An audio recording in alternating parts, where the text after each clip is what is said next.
اسمي نجوى عز الدين، طالبة في معهد سياحة وفنادق أورمان، وأنا في حركة شباب 6 إبريل. أنا منسق شبرا مصر، وكمان عضو في مكتب إداري القاهرة.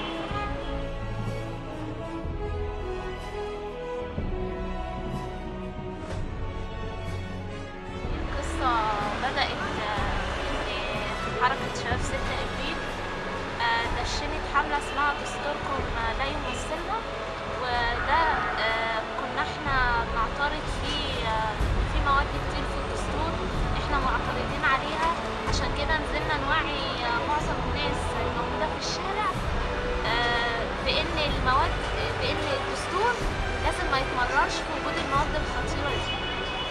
اللي حصل ان احنا كنا متفقين على خطة معينة عشان نوصل بيها للناس، كان منها ان احنا عارفين ان الاخوان المسلمين بما انهم بيقولوا نعم للدستور بحجة الاستقرار، فكده ان هم ممكن بيسيطروا على الناس من خلال الجواب وخطبة الجامع.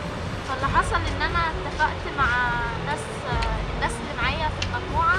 انا منسق مجموعة شبرا مصر، فاتفقت مع المجموعة عندي ان الشباب هتخش تصلي في مسجد الخزندار، وكان الهدف طبعا من بعد صلاة الجمعة ان هم يصلوا الجمعة ان هم هيعترضوا على الخطيب لو قال في خطبة الجامع نعم للاستقرار. هيطلعوا يقولوا كده بشكل واضح وصريح للخطيب: لو سمحت احنا عايزين نسمع خطبة دينية، ما تدخليش سياسة بدين في خطبة دين. هو ده فعلا اللي حصل. دخلت 3 من شباب المجموعة واعترضوا فعلا خطبة دين. اللي حصل ان انا كنت عاملة سلسلة بره قدام مسجد الخزندارة بلقة للدستور، وكنت مخلية من ضمن شباب المجموعة ناس كمان بتوزع منشورات. فطبعا هما من بعد الصلاة لما لقونا واقفين بالسلسلة الاعتراضية طبعا اعترضونا جامد ورخموا علينا بشكل غير طبيعي وبشكل غير أخلاقي بالمرة. وبعتوا بقى جابوا سماعات وشغلوا نعم للاستقرار. طبعا أنا كنت مقتنع تماما ان انا ما اسيبلهمش الشارع، خصوصا ان ده كان اخر يوم قبل الاستفتاء. ففضلت واقفه وعندت. في منهم واحد قال لي لمي المجموعه بتاعتك وامشي احسن لك بدل ما يحصل مشاكل. دي من ضمن الحاجات، طبعا دي اقل حاجه حصلت واحنا موجودين قدام الخزندار. فطبعا انا رغم ان انا كنت حريصة على سلامة الاعضاء اللي معايا، الا ان انا اتكلت على ربنا وفضلت واقفة عشان خاطر ما اسيبلهمش الشارع. خدت شير جامد جدا على معظم فيديوهات الفيس، طبعا من ناحية شباب الحركة عندنا ومن ناحية كمان شباب الإخوان.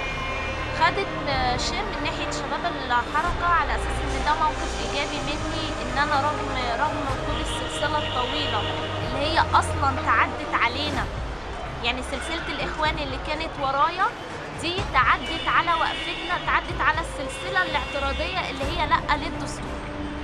ودي كانت من ضمن سوء أخلاق الإخوان المسلمين، إن هما بيقولوا قد إيه أنا كنت واقفة وسطيهم في أمان. لأ طبعا الكلام ده ما حصلش. هو بس عندي وإن أنا مقتنع تماما إن أنا مسيبلهمش الشارع في آخر يوم للاستفتاء هو اللي خلاني وقفت الوقفة دي. طبعا خدت شير كمان من ناحية بيتشات الإخوان، إن هم قالوا قد إيه إن شباب الإخوان ناس سلمية وناس ما بتضايقش حد، وإن أنا معترضة ودي الديمقراطية. لا طبعا الكلام ده ما حصلش نهائي، ويمكن هو ده اللي خلاني أصور الفيديو واطلع أقول الكلام ده أو اطلع أقول الحقيقة إن الإخوان المسلمين واجهة غير مشرفة للدين وللإسلام. الناس دي رخمت علينا بشكل غير طبيعي، كانت في منتهى قلة الأدب معانا. واللي ما حصلش إن شباب الإخوان كانت مؤدبة معانا، بالعكس خالص. فهو ده اللي خلاني إن أنا أطلع وأتكلم، لأن دي كان مضايقني جدا معظم الكومنتات اللي حاطينها لي على الفيس، قد إيه فيها سفالة وقلة أدب منهم. معظم الرسايل اللي بتجيلي على الفيس وحاجات كده مش طبيعية، تحس إن الناس دي سطحية واخدة الدنيا لنفسها.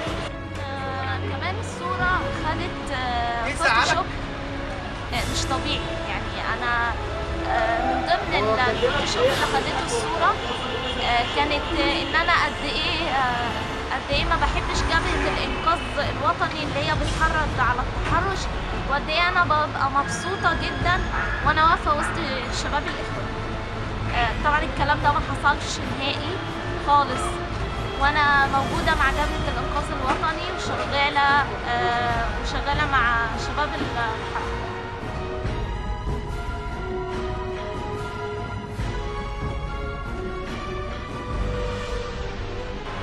هي الفترة اللي جاية من وجهة نظري، احنا مرينا بثلاث أحداث عدوا على مصر كانوا صعبين جدا، وفي كل الأحداث كنا واقفين صامدين.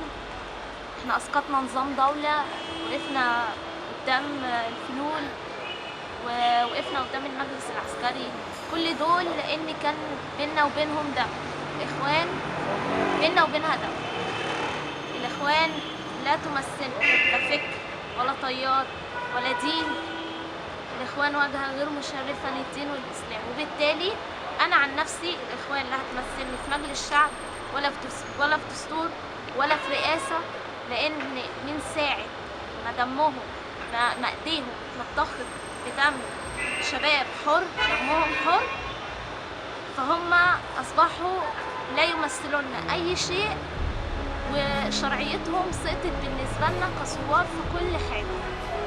زي ما هم ليهم الحق ان هم كفرونا وقالوا علينا ان احنا كفار، احنا برضو لينا كامل الحق كثوار احرار ان الاخوان المسلمين لا يمثلونا في اي شيء، وان هم لا اخوان لينا ولا مسلمين.